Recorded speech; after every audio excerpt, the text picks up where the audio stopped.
Hi everyone, thanks a lot for listening in to this new episode of Surfed. I'm Peter Beck, I'm the CEO and co-founder of Canpla, and with me today I have the pleasure of welcoming you, Tony. Tony has a career in Aramark where he, for instance, has been CXO and is now an independent consultant at 4xi's. So it's a pleasure to have you here today, Tony, to dive a little bit more into customer experiences in contract catering. But maybe before we dive into it, I would love for you to just give a quick introduction. Sure, I won't bore anybody too much with my CV, and I won't start, from kindergarten. But really, I've got a background in hospitality. I think that taking care of folks is probably in my DNA, having been with Aramark for so very long, and then leaving to become a professional speaker, coach, and consultant, mostly around customer experience, leadership, and employee engagement. Coming out of the pandemic, I left to start my own company and then joined up with 4xi Global Consulting and Solutions, where I serve as their chief experience officer, as well as working with a lot of local businesses on their customer experience and their employee engagement. Very exciting. Can you maybe talk a little bit more through like your journey in Aramark? Also, I can see you have been in Aramark for about 14 years and ending at the chief or the customer experience officer, and a little bit more about as well why and how your passion for customer experiences developed.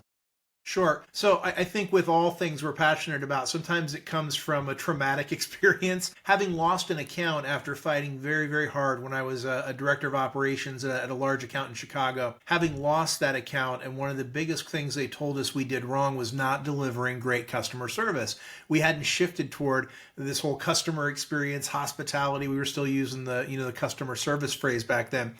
But I will tell you, it really hit hard. It stings. And to lose a long-term client because they said that you weren't delivering great service, boy, that's kind of a kick in the teeth. So I can remember getting really passionate about learning everything I could about the art and science of hospitality service, how to lead teams against it, and took a lot of time with organizations like Ritz-Carlton and the Disney Institute to just read everything I could get my hands on, go to all the sessions that I could. Throughout my journey, I just continued to think that was so very important and to try to kind of preach that word. And as I moved on, I moved on from being a director of operations to a general manager to a district manager. And the whole time, this whole idea of becoming a better public speaker, more around customer experience and service, just continued to gnaw at me.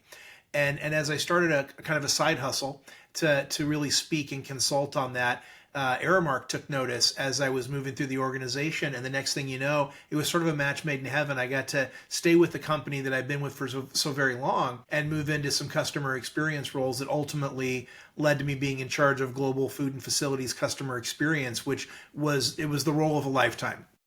It was 5 years of tremendous work, and really it was having developed that passion at a very early point in my career because of that big loss and them saying, y'all weren't very nice and that's why you lost this piece of business, and that really It's really fun to hear how it all started with that experience, and I think losing a client and that how it sucks. It's just a feeling that everybody can relate to. So that's really, really nice to hear. But I think that also asks the big questions like, what does great service actually look like in a catering setting? What is a good customer experience? Well, it really comes down to a couple of things, right? When you think about delivering really great service, and I think about it from both the art and the science. So for those of you listening, right, customer experience is the big thing. It's the science. It's everything that touches a customer, a guest, or a consumer in your business. It's the sum total. Customer service is delivering the product or the thing or the service or whatever it is you're trying to accomplish. It's where they get what they need.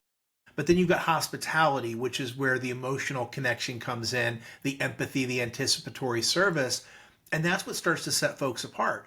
And I think when you look at delivering really great catered service, really great restaurant service, it's about being anticipatory. It's that empathy and having your antenna up, as Ritz-Carlton would say. But it's also about thinking about how easy can I make this for my guest? Because when all things are equal, people will take the path of least resistance. So if you've got that moment where you can make things so easy, so seamless, so uncomplicated, for a customer or a guest to get what they need and to enjoy a meal and to develop community around a table with folks, that's how you hit it out of the park. And folks tend to overcomplicate it. It's not as complicated as folks think it is. It's really, that polite, that empathetic, that easy service that delivers high quality. And how do you know if you have a good customer experience? Like if I'm a operation manager or a C-level executive of a catering company, how do I know if I'm succeeding in delivering the customer experiences I desire to do? Well, I mean, there's a couple of ways, right? I mean, I think when you look at really great executives and organizationally, if you're going to drive customer experience, it's every level of the organization. Nobody doesn't own it. And so understanding what that means is so very important. So it's everything from customer listening or voice of the customer, where you're doing the surveys, you're doing the intercepts, you're doing the one question surveys, you're doing the happy or not buttons, but also you're there. You're there in the moment observing what service looks like. Because if you want to know how things are going, there is no better way than to walk into a location and stare at it and see what's happening and talk to guests and observe service in real time and talk to the team members. Because I think that's what we forget a lot is the team members that serve guests are the closest part of your organization to the end customer, right? That they're right there at the moment of truth, as folks say.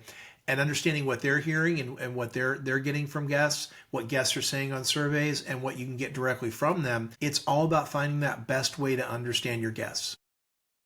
I think that's really exciting with that front line, because that's something I think resonates a lot with me. Like when you are a guest in a contract catering site or a food service, like workplace dining or education dining, like the main person you meet is actually the frontline person there. But how do you create a culture? How do you create the training? How do you set them up to succeed in delivering that customer experience that you want to do?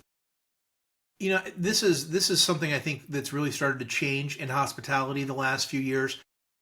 So often operators think about at the moment of truth, at the moment of service delivery, how do I make that right? And they have to take 3 steps back. So you have to look at what kind of team are you bringing in? Are you hiring the heart for service? I remember working with the Disney Institute on some of the training that we put together, and something they said really resonated when I was in Orlando attending one of their sessions as we were developing content. And they said, hiring is about filling a spot on the schedule, and selecting is about filling it with the right person. And so if you can get the right person in the right role, it's very Jim Collins, right? Right seat on the bus. But if you can get that done, then you're starting not from a deficit. Because if you're hiring somebody and convincing them they should be nice to people, that's a real waste of energy. So getting the right people in and developing and training them and engaging with them is so very key, and giving that training that's not awful. I know we're going to talk about training here in a little bit, but your training's probably not very good if you're listening out there. It's one of the first things I tackled was trying to get the training right, because that development, that learning, that engaging learning experience is what drives great customer outcomes. And then finally, leaders who are engaged in the moment, but not just engaged to be there and stare. They're in there as coaches, and they're there to recognize folks when they get it right, because what you reward will absolutely get repeated. So if you're not out there coaching your team back into position when they're not quite getting it right, and you're not out there celebrating the wins when they are, then what really are you doing as a leader? You know, that's what I challenge folks to do, is to understand that they're the catalyst. So you get the right people, you train them really well with really good training, and with trainers who that's what they do. And then leaders reinforce it after the training every single day. Because if you've ever had a training, folks, and if you're listening out there, corporate trainers come in, you see a real bump in amazing service, and then the next thing you know, it plateaus and it falls off because nobody in the unit sustained it. And so it's a contact sport. It is a team sport to keep your team engaged. And how do you then, maybe 2 questions, how do you then like engage the leaders? How do you make sure that that's something that really sits in the entire organization, that desire to deliver the customer experience? Is the leaders are that important, that they motivate the staff, that they walk the extra mile, that they go out to the service and they create the experiences as well? And both that, but also, do you feel like there is something to improve in the industry, that maybe there is a tendency to hire to fill the spot rather than selecting for frontline employees today? Yeah, there's 2 things in there I think you nibbled at, right? So we learned a lot of hard lessons during the global pandemic. Hospitality was decimated. If you think back and remember how hard it was to get folks to come back after the pandemic, and those ripples are still through every organization. Anyone who says they're not still recovering is fooling themselves or fooling you, right? Because we're all in it. And I work with organizations across the globe, and everybody is still feeling those ripples for folks to come in and serve guests. When we think about the two pieces there that you kind of nibbled around, getting those right people in is so crucial. But thinking about their overall experience with an organization is so key. So a great guest experience is fueled by a great team experience. Leaders should really be focused on delivering those really great, really solid employee experiences that makes people want to treat people well. Truett Cathy said it from Chick-fil-A. He said you could walk up to somebody and say, you need to smile or I'm going to write you up, right? Which never works. Or you could inspire them to want to smile from how you treat them as a team member. And that's so crucial because we learned during the pandemic that we did not treat teams very well and we did not really prioritize their experience. And that's why people left. I mean, you think about all the horror stories that finally came out about the dirty secret of working in restaurants and how hard it is and how relentless it is. And you've got customers who don't behave very well, right? We all know that there are entitled customers out there that make it tough. And we know that for the longest time, people that worked in hospitality roles did not get treated very well by their leaders. And I think we've seen a reckoning with that, and we still have a long way to go, but it was nice to see it exposed. And now we're really focusing on, are we making this a good place to work? Yeah. No, I think that's really, really interesting. And of course, it's both interesting on a site or location level, but it's also really interesting when you look at it on an organizational level, no matter if you have 10, 100 or thousands of locations, you have to kind of build an organization around it. And curious to see what are some of the learnings and things that you also took from your time at Aramark on how do you improve and approach customer experiences at scale? Sure. And I draw a lot from that experience and also just having continued to work with really large dispersed organizations in all kinds of different disciplines. I think there's a couple of key points there, right? One, you have to have a program that makes sense. So every great customer service program, every great customer experience program, needs a couple of key pieces. So you have to think about the guest journey, the customer journey. What does it mean to be a customer in your business? And how do you touch your customers at each part along the journey, right? People, place, product, process, right? How does all that touch them? And then it has to have a great steps of service. What behaviorally drives a really great customer experience, from the greeting to how we understand them, to how we smile and have good body language. How do we interact and speak to a guest? How do we thank them and invite them back? What are those steps of service? Finally, a piece of shared commitments is really important too. How do we all support the customer experience through our actions, our personal actions, those I statements? So employees who understand, team members who understand how they contribute, do a much better job. And then on the periphery of all of that, we have to understand that in big organizations where you're serving hundreds of thousands of meals, they're not all going to be perfect. We do want to shoot for perfection, right? But sometimes you fall short, and having a great service recovery mechanism is so crucial because that's going to ensure that you can continue to engender loyalty and make things right and not drive guests away or over to the competition. So once you've got those frameworks, right, those pieces that are easy to understand, easy to articulate, and that people understand what their role is, then it's about leadership owning it, right? It is about every level of the organization talking about it. And I want to put a plug in here. Across the globe, they're probably called different things, but I think about middle managers. So we call them district managers. We might call them area managers, but they've got multi-unit responsibility. Those are your linchpin leaders to drive experience in any organization because they do the unenviable task of translating corporate vision to frontline execution. They're caught between the devil and the deep blue sea every single day. And those leaders are crucial to getting an organization to scale at pace. These kinds of things like customer service, like safety, all of these things that we're trying to get out, again, to all the field locations from maybe a corporate center.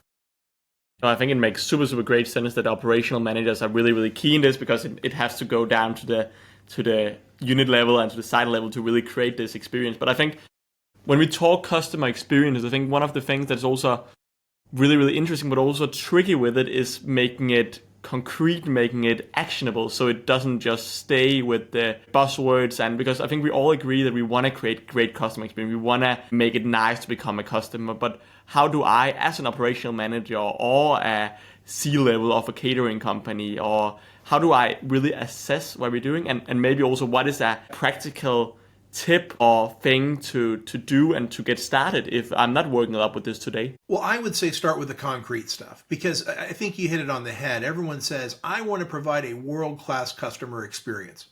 Me too. And I also would like a pony, right? But if you tell a frontline team member, I want you to create a culture of hospitality, what does that mean? What does that even mean? But a frontline employee can understand, let's greet the guests as soon as they walk in. Not the, hey, welcome to whatever, not the cheesy stuff, right? But the warm welcome in, I'll be right with you kind of moment. The smile, the eye contact, the standing up straight, saying hello, saying thank you. People can understand that. That makes sense. As an employee, if you tell me that, I get that. I can do that, right? And inspiring them to do it is a whole different thing, but at least I understand. So if you tell me I need to smile and say hello and do all of those things, that makes much more sense to me than I really need you to lean into a world-class hospitality culture. So it's like you said, it's all the buzzwords. So I think that makes the biggest impact is having every person in the organization understanding how do I do that, right? And I think that's where you can just get leaps and bounds ahead of the competition through that clarity. And how do you do that in the day-to-day? Because of course you need to have the operation manager to live and breathe it. They need to transfer down, but how do you do it practically? Do you make a one-pager with 10 tips or recommendations, or how do you do this on a practical, now I want to implement it, I want to improve basis? There are some things that you cannot talk about too much. And the steps of great customer service and why they matter and how an individual can execute those and why they should. You can't talk about that too much. So this is, sure, it's the poster on the wall that no one's going to read after a minute. I feel you, right? But it's mostly about leaders living that brand. And so if a leader executes and models that example, it becomes super sticky. If it's talked about in pre-shift huddles every day, if it's something that you talk about during performance appraisals, all of these things, there's no wrong way to do it, but most folks don't do it enough. I think back when I think about modeling behavior, I think about safety. So it's having spent a lifetime, before I became a professional speaker and consultant in kitchens and restaurants, I think back to when we wanted cooks to wear cutting gloves. So it's a protective piece of PPE that keeps you from cutting yourself. And when we first started that in a lot of organizations, the executive chefs would always say, well, I don't need to wear one because I'm CIA trained. I'm a chef. I don't need to wear a cutting glove. I know what I'm doing, but you cook need to wear one. Well, it was a fight, a constant fight every single day to get them to do it. But the day when the executive chefs leaned in and started wearing their cutting gloves, guess what? Every single cook fell right in line because they saw their leader modeling that behavior. So I can just remember the culture shift. And we didn't even have to call it a culture shift. It was literally chef finally put on the cutting glove and everybody fell in line. Managers wearing watches, all of these things. I think people forget that the megaphone of leadership is mostly driven through people's actions, so it's kind of a show me, don't tell me. And I think the same thing is true with hospitality and experience. If you live it as a leader, then your team is going to absolutely model. I think that makes great sense that you kind of show the way and then they will follow to some degree.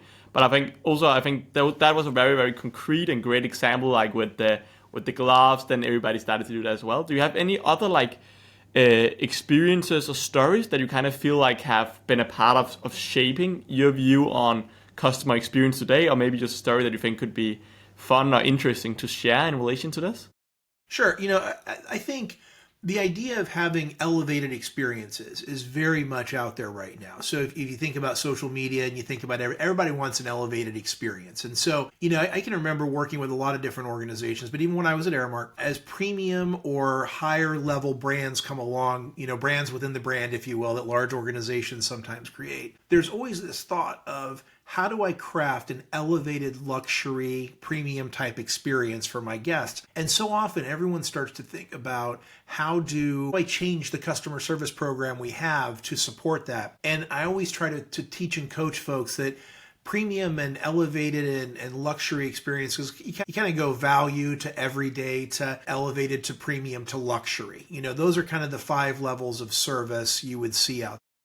And as you try to move through there, typically, when you start to get to the really good stuff, they don't get any better with things like eye contact and smiling. It's all about the stuff that plugs in around it. So I always think about the Walt Disney Company about this. So here in Orlando, where I live, the Walt Disney Company has Disney World. So huge, dozens of hotels, and they run the gamut from value, and then they have a moderate, and then they have a deluxe.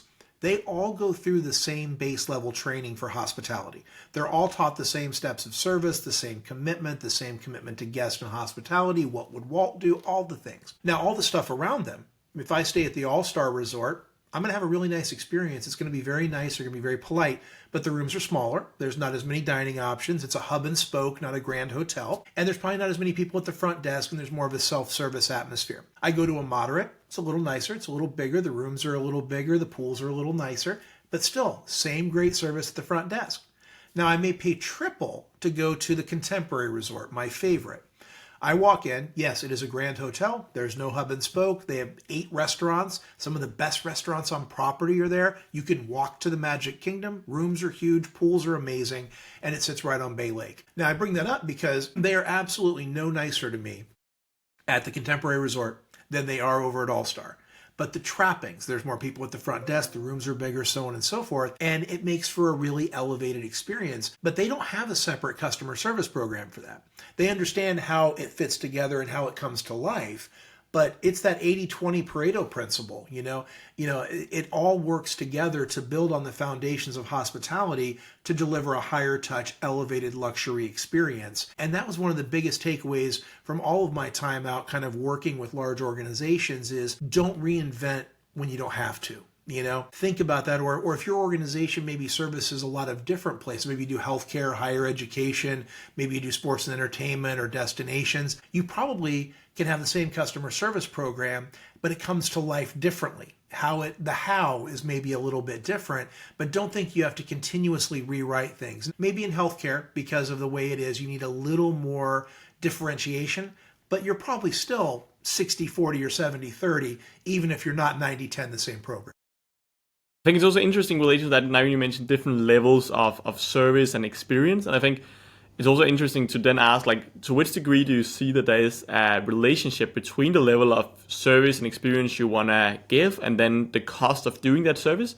And also in relation to that is what I deem a good experience necessarily the same between different age groups, but also blue collar versus white collar. And how does my perception of what great service is actually vary based on who I am? And that's one of the really interesting things around this whole idea of understanding your audience, right? So understanding what they're looking for. You wouldn't want to provide a fine dining atmosphere if it's not what they're looking for in that particular place. The folks who stay, and I'll use a Disney example again, the folks who stay over at the All-Star Resort probably aren't looking for tablecloth sit-down service, right? They're looking for a food court. They're looking for quick service because they're probably families with small children and so on and so forth.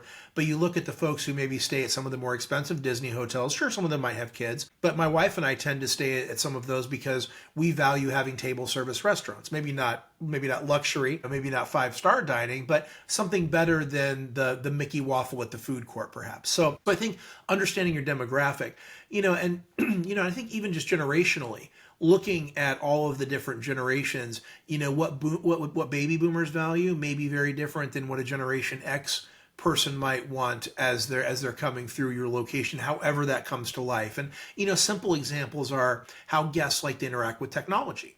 So if you look at the travel sector, if you walk into Tampa International Airport, you pretty much, the folks that you would expect to be at the kiosks, self-serving and checking in from a generational perspective are exactly who you would expect it to be, right?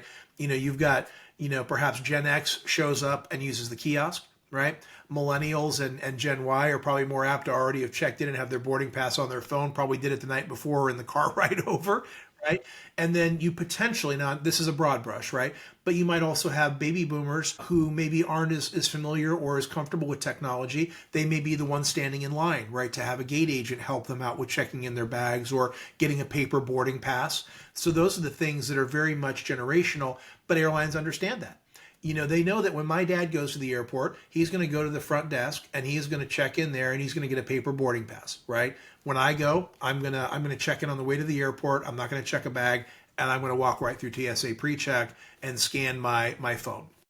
So it really all comes down to understanding the use cases by generation, by demographic, and by your customer base, and delivering what they want. I think that's the overly complicated part is people analyze the data to death. They collect tons and reams of data, but then they don't take the time to put it into practice. I think as we continue to interact with AI and with having all the data at our fingertips, still operationalizing and mobilizing what we learn and acting on what we learn is still going to differentiate the great organizations from the mediocre ones. And I think that's also the interesting piece, and like, how do you then do that in a like workplace dining setting? For instance, let's say you have 500 people that comes every day, but they suddenly want different things. Like, for instance, based on which study you look at, typically between 50 and 77, 80% would prefer a self-service kiosk over a till, but there's still the people that prefer a man till. There's still the people. Some people prefer to do it completely on their phone. Others are very reluctant to that, and so on. So how do you see that you balance creating that experience for different people? And also maybe a little bit relation to this, which role do you see technology generally are starting to play in the customer experiences, and how do you also see that evolving when we move forward the next 5-10 years, for instance?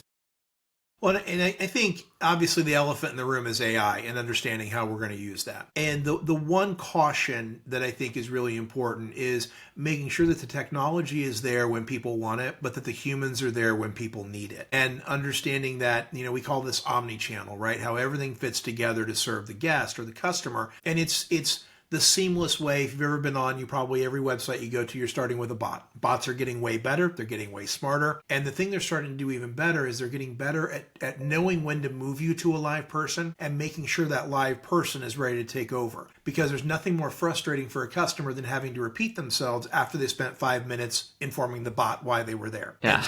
So I think that's a powerful thing, and that frustration is getting less and less because organizations and the AI and the technology is getting better. It's also getting way better at hyper-personalizing experiences. So if you use, online ordering, whether it's Amazon or Kroger or whoever, they're getting way better at suggesting things to go with things you've ordered or detecting patterns. And really, I think the biggest game changer out there was the way Netflix uses that sentiment type analysis to tell you what you should watch next. And I think they were the first ones, I think, to move beyond, well, you watch a lot of sci-fi, here's a lot of sci-fi movies, as opposed to based on everything you've watched. Somehow their secret sauce in that algorithm is so good at finding stuff, and the others have not even been able to touch it yet. So I think that's where it's going to continue to get better. And the last thing I'll say is using it to delve into your customer feedback in a meaningful way, because big organizations get a lot of it. And I can remember, it's easy to do the quantitative stuff, the numbers based. That's easy because you can put that in a spreadsheet. Most of it, if you're using a big company, they're gonna give you some analysis on that. But I was always a fan of the quantitative stuff or the qualitative stuff, right? I like the verbatims because I feel like the numbers tell me the what, but the verbatims tell me the why. That's the juicy stuff. And I think AI is going to make it way easier, because I can remember just reading hundreds and hundreds of verbatim comments a day so I could get a flavor of what was happening. Not efficient, but it was the best we could do back in the day. Now feeding that into an AI algorithm that can help me really analyze the sentiment and then make decisions based on what do I need to do, where do I need to invest, and what do I need to change, or how do I need to retrain my team to make sure that we're delivering what guests want. Those are going to be some powerful ways that AI will really help us there. But again, I'm going to come back to the same thing. If you do all that work and then you don't take any action on it and you can't mobilize those results, then what was the point? So still the ability to get stuff done is still going to be a really key part of what sets service organizations apart. Yeah, I really, really like the quote, like technology when the customer wanted and humans when the customer needed. I think that really hits it, it nails on in many, many ways. But I'm also interested in of course, all of these things like training, being more selective in hiring, thereby also spending more time on hiring, investing in technology. All of these things, of course, also comes with a different level of costs. And I'm really curious on how do you see the return of investment in investing in customer experience? And maybe more importantly, how do you measure it? How do you give confidence in that you actually are doing a good investment? When are you investing the right level, or is it even possible to invest too much in customer experiences, for instance? It all depends on what part of the experience we're looking at. Could you, because could you invest too much in all the trappings around it? Absolutely. You can overbuild a restaurant or a hotel. You can overbuild those things, right? I don't think you can overtrain a team on hospitality. I don't think you can overlead them or overcoach them. I think being engaged is really important. And the question you asked about return on investment and measurement, it's the one that CX professionals grapple with every day. I'm a card carrying member of the Customer Experience Professionals Association, and I have my certification, my CCXP. And it's the one thing we continue to grapple with, right? Is how do we show that ROI to the C-suite? How do we determine if it's worth it? And we're still looking at some of the main indicators, right? So we're looking at check average. That's a big one. What's it doing? We're looking at Net Promoter Score. And that's still the big, king of the hill and it's the question, you've all answered it. I would recommend this service or this company to a friend or family member or colleague, right? The likelihood to recommend the Net Promoter Score, that's a huge question. That's the one that everybody wants to know, because if you would recommend a company, you're probably pretty happy with them. And that's a key indicator of success. But then also understanding retention numbers or same store sales, that's huge. And also the ability of you to bring in revenue from recommendations of current customers. So that's as people start to think about what the next metric might be, if you go beyond just recommending, right? What, if you can gauge sales that are coming into your organization that were based on recommendations from current customers that helped you bring in new customers, that's a really powerful number, right? And that could be something people might call, NPS 2.0, right? Or what's the Net Promoter Score? Because we've been using NPS for a long time, and there's always conversation around, is it still a valuable metric? Yeah. No, I think that makes perfect sense. And I think also especially how you can now utilize technology to analyze a lot more of that qualitative data in a great way than before. Like if you got 1,000 written responses, it was just 5-10 years ago, it was very, very difficult to make sense of it. But now you actually have tools, there's options, and we're also very, very excited about some of the AI things that we are going to share in the near future. But I think I'm very curious to getting back a little bit on that feedback collection here, because you mentioned NPS, you mentioned feedback collection at different times during this conversation. And I'm a little curious, like, what are your tips to operators on how do you implement feedback collection in the best way as a part of the guest journey to make sure that it's something that is nice to give, but also something where you get the value both as an site level, but also as an operation manager and as a headquarter, to be able to analyze satisfaction, to be able to work with it, to be able to do more. Like, how would you recommend these collection practices? The thing is everyone's got the ubiquitous QR code out there, right? And so there's two tips I'll give folks. Now, I'm going to tell you right now, these are not world bending ticker tape parade, rocket science moments. They're pretty grassroots. The first is to keep your surveys as short as you can. And I know in large organizations that's a challenge because everybody wants a piece of the pie, but that's how we go from having a 5-question survey to a 25-question survey, and nobody wants to do that because folks are over-surveyed. They're surveyed to death. Survey fatigue is real. The Lakeland Chamber of Commerce, where I live here in Central Florida, they used to do really long monthly surveys, and no one would take them. And now every month, the new CEO, her name's Amy Wiggins, fantastic leader. She made the decision that they were going to do 1 question a month. That's it, 1 question. And their survey participation is through the roof.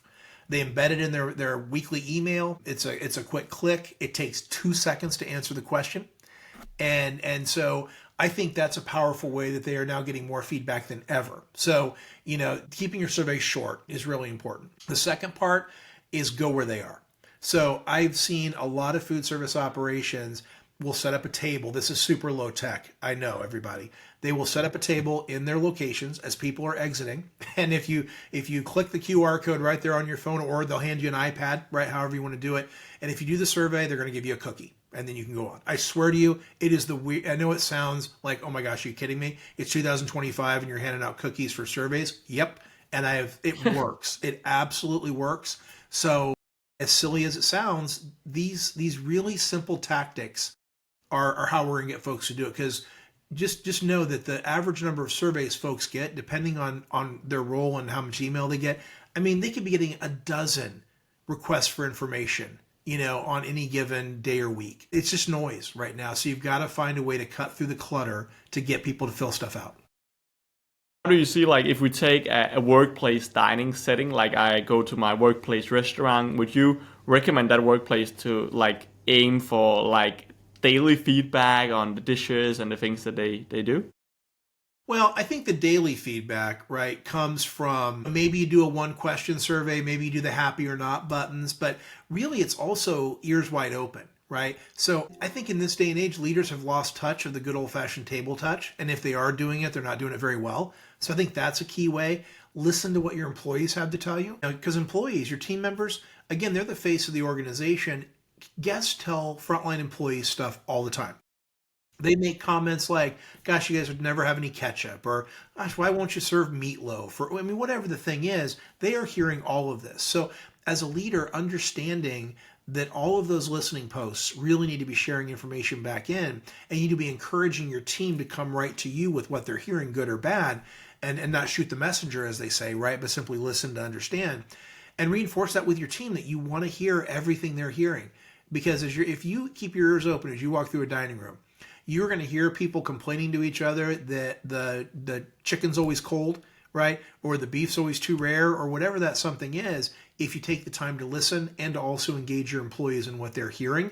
And that's a key part. When I'm doing frontline employee training, probably I probably ask them in an hour-long session, I probably make the comment about how important their voice is probably 10 times in a 1 hour session, because it's important that they know that they have a voice so that they share all this stuff, which is better than any survey.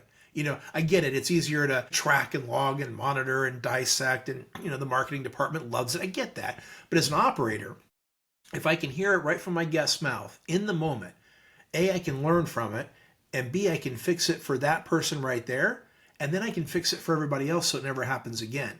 So I would take somebody coming up to me because I'm visible, because I'm in the unit, because I'm a leader who's always out walking around. People are going to come up and tell you stuff. I'd love a guest to walk up and say, you know what, I had the steak today and it was awful. Good, tell me more. Tell me more about that so we can fix it, right? And that only comes from those leaders who are visible. They're there every day and they're out talking to people. They're the mayor of the dining service, right? Or they're the mayor of the restaurant or the mayor of the catering company. They're right there.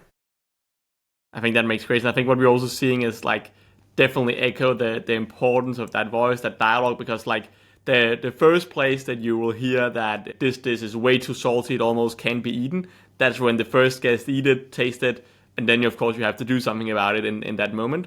But then of course we also have seen a lot of organizations have really good experience with combining, of course, that active with having like very simple, for instance, one question: how was that burger after the service, to be able to also quantify some of the things to get like a little bit of the best of both worlds. But I think maybe to bring it back to one of the maybe one of the final things here before we end this episode, a little bit on the training. We've talked about training and accountability a little bit a couple of times, but curious to hear, like, if I am now to go out and train my staff and getting better experience, like, how do I practically do that? How does that training look like? So a couple of things, right? If, for companies out there that are listening, if you have a training team that goes out and does training, first of all, please make sure that they're good. There are a lot of organizations that have not invested in making their training teams amazing. We're talking about world class. Your trainers, if they're going to call themselves trainers and you're going to call them trainers, they're public speakers, right? So, are you giving them opportunities to grow, to join the National Speakers Association? Because recently I'm an NSA member.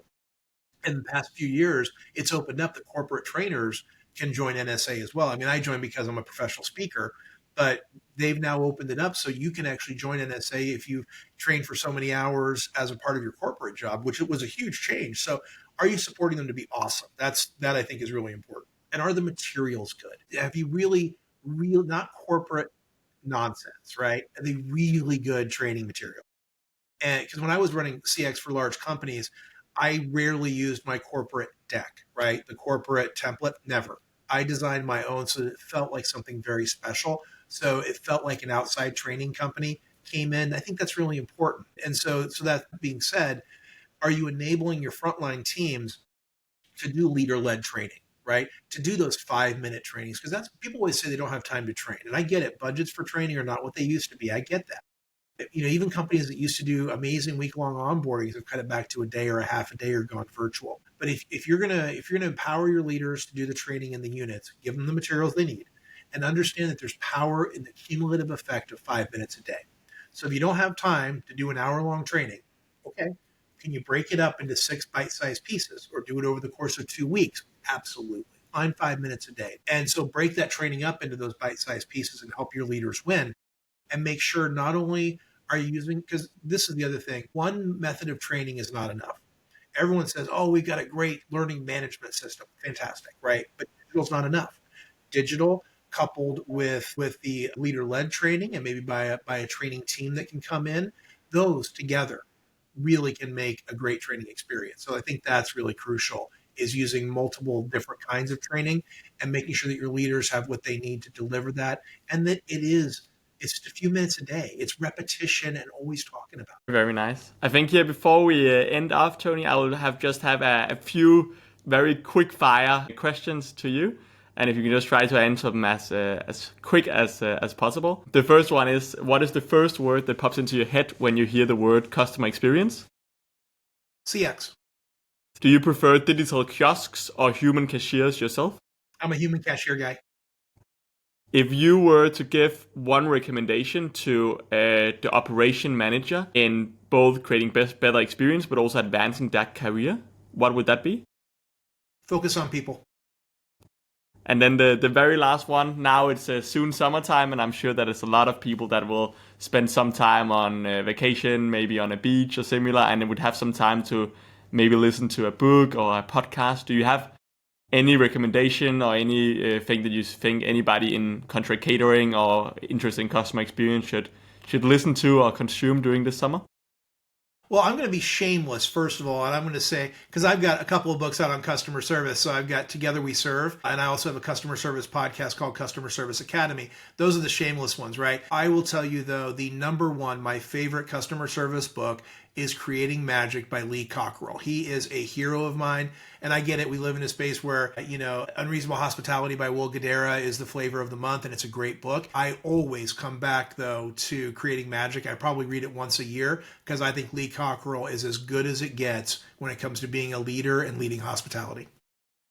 Very, very nice. Thanks a lot for your time, Tony. It's been a pleasure to host you here and hear a lot of all of your insights and experience with customer experiences, because I think at the end of the day, that's what it's all about. How do you create the better experiences for your guests? So thanks a lot for participating. Really, really appreciate the time, and speak soon. Thanks so much for having me on. Have a great rest of your day. And this is an amazing, amazing session. So thanks so much for hosting today.